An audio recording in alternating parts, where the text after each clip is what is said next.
Hemos visto cómo en los años 90 muchas de las facetas de la realidad colombiana se vieron afectadas por esa alianza perversa entre narcotráfico y política.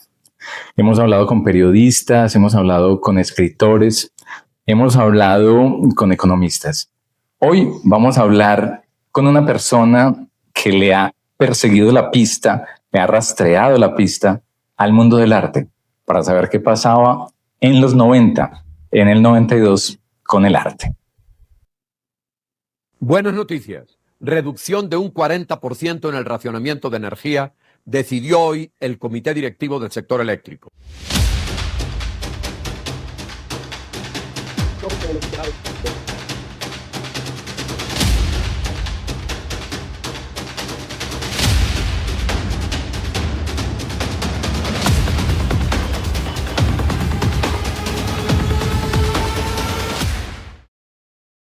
Estamos hoy en ¿Qué pasó en el 92? Con Ana Cristina Vélez. Ana Cristina Vélez es escritora sobre el mundo del arte, bueno, y también sobre el mundo de la evolución, Ana, ¿no? También, sí, también. Y bloguera del Espectador. Y bloguera del Espectador, Catrecillo. Sí, Catrecillo, exactamente. Qué bueno, Ana, bienvenida. Gracias, muchas gracias. Bueno, ¿qué te voy a decir? Yo creo que es difícil ser específico con el 92, con un número tan claro, sí. Eso. Pero sí puedo decir qué estaba pasando en la década de los 90. Mira, en Colombia estaba pasando algo increíble. En el mundo entero estaba el arte conceptual con muchísima fuerza, y en Colombia también. Yo siempre me preguntaba por qué, porque a mí me tocó vivirlo. Estábamos como a la par de lo que estaba pasando en todas partes.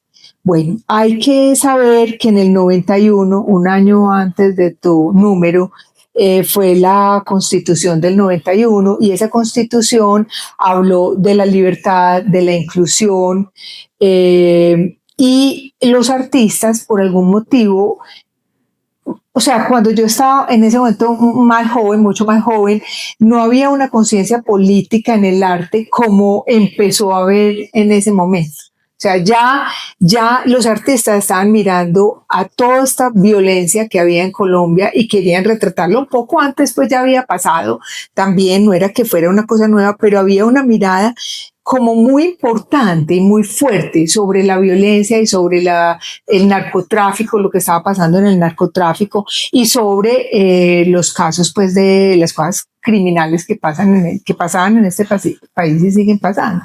Entonces, Doris Salcedo, que en ese momento era una persona relativamente joven, ya había hecho su obra Travilarios, una obra muy impactante donde ella coleccionó los zapatos de víctimas y los puso de mujeres víctimas de la violencia y los puso debajo en unas cajitas con unas membranas transparentes donde uno alcanzaba a mirar. Era una obra muy sugestiva. Óscar Muñoz, que es un artista sensacional, tenía una obra en ese momento que se llamaba Alientos, donde uno se paraba al frente de unos espejos, respiraba y al exhalar el vapor del aliento dejaba ver, aparecían las caras de las personas también de víctimas. Entonces ambos hicieron una obra que señalaba a un grupo de personas siempre marginal, víctimas del conflicto, víctimas de la violencia, víctimas del narcotráfico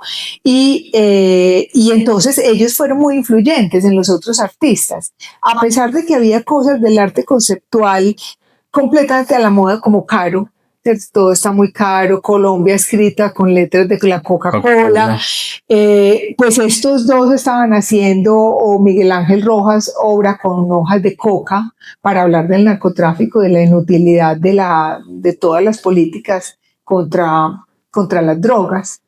Ana, cuando decís que estábamos como al mismo nivel del mundo en términos de arte conceptual, ¿hay alguna explicación que nos permita entender eso? No quiere decir que es que los colombianos no podamos estar al nivel de muchas otras cosas, pero a veces da la impresión de que las tendencias toman un tiempo en llegar a Colombia. ¿Por qué estábamos a tono con las tendencias del mundo? Yo no sé, y me parece un buen tema de investigación. Yo no sé la respuesta.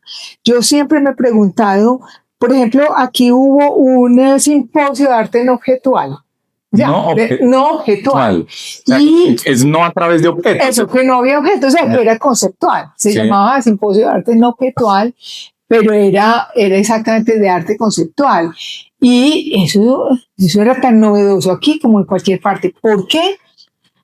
Yo no sé. No sé por qué. No sé si es que ya porque no estábamos en el mundo del Internet en ese momento, para uno decir todo instantáneamente. Pero seguramente algunos artistas habían viajado y habían vuelto, por ejemplo, la misma Doris Salcedo, entonces traían todas estas cosas que se veían en otras partes y que aquí tenían un nicho maravilloso. Pues, o sea, el nicho político en Colombia tiene tantos temas, ¿cierto? Tantos temas para hablar, para hacer reflexionar, que es un nicho, digámoslo así, desafortunadamente muy rico. Pues porque es una contradicción, ¿cierto? Muy rico porque hay mucho para reflexionar y para quejarse y para... Bueno, acuérdate también que un año después mataron a Pablo Escobar. Matan en el 93. En el 93. Y que está la obra, a mí me parece sensacional, de Fernando Botero, que uno la puede ver en el museo y que vale la pena verla, de toda esa captura que fue... en el techo, todo el operativo. Todo ese operativo que hubo, que yo creo que para una persona que le tocó vivirlo es algo inolvidable. Ana, cuando estamos hablando de toda esta tragedia que vivimos en los años 90, también a veces nos preguntamos si el narcotráfico y ese dinero del narcotráfico permeó algo de esas modas que habían en el arte. Y ahorita por fuera de cámara hablábamos un poco de eso, si eso tenía de alguna forma que ver con el arte conceptual, y me decías que pensabas que no. Yo creo que no. El motivo por el cual yo creo que no es porque todos los mafiosos sí compraban mucha obra, las galerías eran bollantes, eran grandes y bonitas y platudas, pero la obra que ellos todavía querían esculturas y pinturas. No lo tradicional. Lo tradicional. Y pues, y sí había la obra de Obregón que hablaba de la violencia, y compraban boteros, y compraban mansures, pero no compraban arte conceptual. O sea, eso no, ni creo que le compraran a Doris Salcedo. O sea, Doris Salcedo era un hombre que todavía no aparecía, o sea, que estaba en los salones regionales, que eso también era algo que estaba ocurriendo aquí, los salones nacionales y los salones regionales. Pero esa mafia que movía mucha plata en el mundo del arte, no la movía con ese tipo de arte político. Ana, vos escribiste recientemente un libro que se llama El arte al desnudo. Y desnudando el arte, uno de los criterios que encontrás tiene que ver con el estatus que refleja. Y eso de pronto entonces es la relación directa con lo que buscaban los narcotraficantes en ese momento. Puede ser que no entendieran la obra, no sabían ni siquiera bien quién era el artista, pero eso representaba un estatus social que ellos estaban tratando de alcanzar. Claro, cara, grande, clara, o sea, por algún motivo que es un poquito irracional, los cuadros grandes son más caros que los cuadros chiquitos. O sea, suponen una dificultad mayor, aunque no necesariamente sea así, ¿cierto? Entonces, ellos compraban cuadros grandes, muy imponentes, y esculturas grandes que se sintieran y se vieran mucho. Y claro, eso le daba estatus a las... Pues la gente siempre ha puesto obras de arte en las casas como una forma de aumentar su estatus, así como tener un carro caro o un apartamento costoso, ¿cierto? El arte está muy ligado al estatus, y yo lo explico en el libro, cuál es el papel del arte en el estatus y cuál es el papel del estatus en el arte, porque son dos caminos distintos que llevan a cosas distintas. Tratemos como de vincular un poco ese arte conceptual con lo que hablas en el libro. Es decir, también hay alguna explicación, porque acá hay un tema que nos une a vos y a mí, que es el estudio de la teoría de la evolución, ¿no? Como, ¿por qué el arte conceptual? ¿Eso qué explicación tiene en términos de eficacia reproductiva, por ejemplo? Yo creo que no, en la cultura, en las culturas se forman corrientes y las corrientes pueden ser absurdas. ¿Cierto? Por ejemplo, porque decime si no hay una cosa más absurda. Yo hice en estos días un artículo para El Espectador de obras donde no había obra. Obras de arte donde no había obra. Solamente. No hay nada. Nada. O sea, un pedestal con una obra vacía donde no hay obra, pero se vende el pedestal. O una galería donde no hay nada. Está vacía. Está vacía y la gente entra a la galería. Y paga la entrada. Y sí, o una exposición donde hay cuadros y cuadros donde están en blanco, no hay nada, ¿cierto? Y eso no fue hace mucho, esa última. Entonces, yo lo llamo una aberración de la cultura, ¿cierto? ¿Tú alguna vez supiste que en Holanda, como en 1600, se puso de moda los tulipanes? Eran costosísimos. Eran costosísimos y los tulipanes daban para matar y eran pues un tulipán podía costar más que una casa y toda la vida de una persona, toda la plata de la vida de una persona. ¿Cómo se explica eso? Eso no tiene una explicación, pues, que repercuta en el mundo reproductivo, excepto que si usted tiene un tulipán de esos y hay una cultura que lo valora y que lo compra por ese valor, usted se vuelve rico, entonces se reproduce más, ¿cierto? El estatus... Algunos tienen acceso a más parejas. Exacto, el estatus aumenta la eficacia reproductiva, eso sí, no hay duda.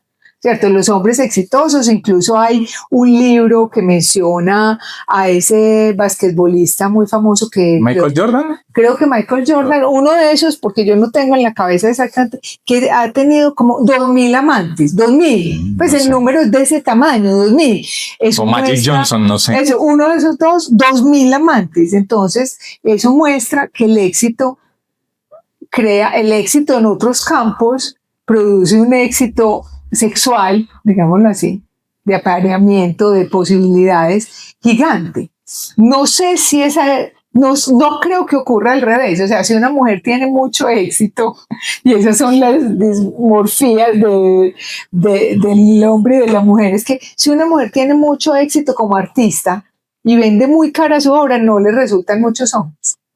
No le resultan muchas parejas. No le resultan muchas parejas, no le resultan muchísimas más que si no lo fuera. O sea, le resultan más si es bonita y joven que si es una mujer muy exitosa y muy inteligente. Bueno, acá... Pero si es un hombre, puede ser viejísimo y si es muy exitoso, le resultan muchísimas parejas. Claro, y puede ser narcotraficante. Ah, claro, pues, ¿sí? Puede ser un ladrón. De hecho, a veces, en ciertas ocasiones, mejor que sea narcotraficante, claro, porque es la muestra de que tiene un montón de recursos, ¿no? Exacto, exacto.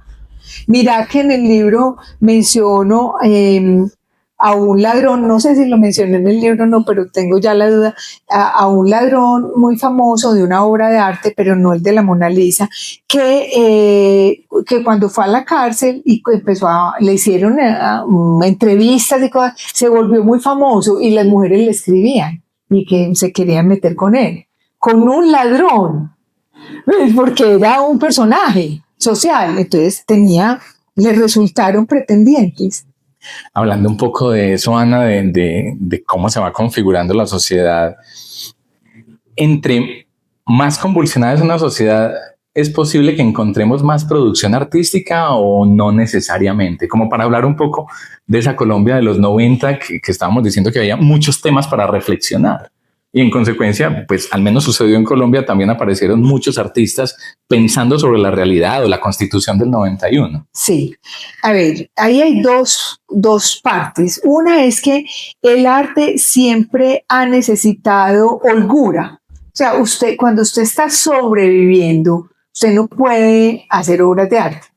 Entonces pues habrá casos que sí, Van Gogh, y habrá ejemplos para contradecirme, pero que son excepciones. O sea, usted tiene que contar con cierta holgura, con cierta estabilidad, usted tiene que comer para poder producir obras de arte y gastar tiempo haciendo esculturas y pinturas y obra conceptual, ¿cierto? Entonces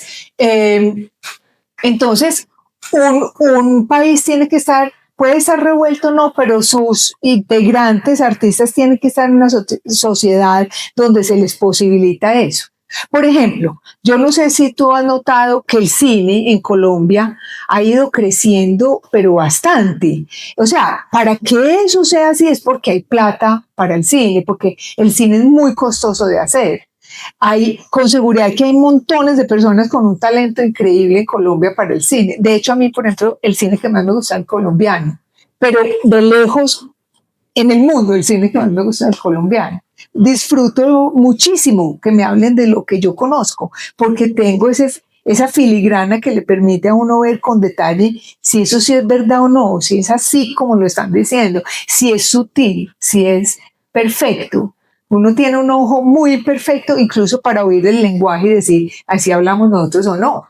Que de pronto tiene que ver también a propósito del Congreso de la Republicana, la ley que ha favorecido la producción del cine, es decir, bajan impuestos, es más fácil producir cine. Si no hay leyes que protejan las artes se van muriendo. O sea, que hay, claro que hay gente, o sea, como pensemos, en una situación muy desértica hay planticas que logran crecer, pero en una situación muy con sol y con agua hay muchísimas. Lo mismo ocurre en la cultura, por eso uno necesita buenos políticos que defiendan y que apoyen las artes y que les parezca valioso, importante y que vean en las artes una manera de cambiar la sociedad, por un lado, y una manera de producción de cosas que son entradas, enriquecimiento para el país. ¿El arte puede ayudar a cambiar la sociedad, Ana? Yo creo que sí. ¿Cómo? Yo creo que sí. Por ejemplo, el ballet, la música. Hay muchos lugares donde hay, por ejemplo, en barrios marginales, instituciones con clases de guitarra. O sea, llevan la música a regiones donde no había eso. Y hay muchos niños, yo conozco gente que ha salido de situaciones muy infames por el arte. O sea, porque bailan muy bien y encuentran un nicho que les abre la puerta, o tocan un instrumento y encuentran un nicho que les abre la puerta y encuentran una salida. Ana, para ir finalizando esta entrevista, agradeciendo siempre por tu tiempo y por todas las ideas. Si alguien quiere conocer un poco más del arte, entender de pronto algunos de los conceptos de los que hemos hablado acá, que no terminan de ser claros para ellos, ¿dónde pueden consultar? ¿A dónde pueden leer? Por ejemplo, ¿dónde consiguen tus libros? Sí, a ver, yo creo que el libro mío explica cosas que no están explicadas en ningún libro, y yo te agradezco mucho que lo hubieras mencionado, porque pensé que no estaba esperando que lo mencionaras, y te agradezco.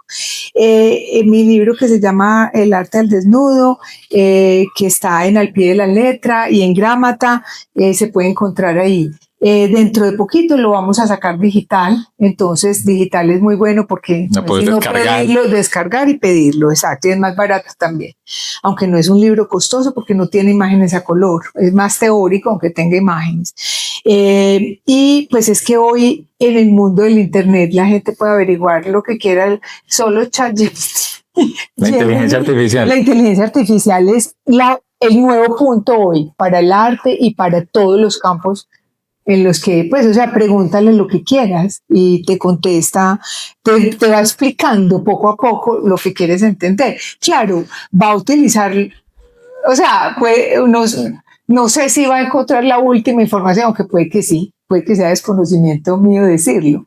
Puede que uno no, a lo mejor sí encuentra todo y más. Una última pregunta a propósito de la inteligencia artificial, ¿va a reemplazar el arte? Mira, eso me lo han preguntado muchas veces y yo pienso que hay dos respuestas.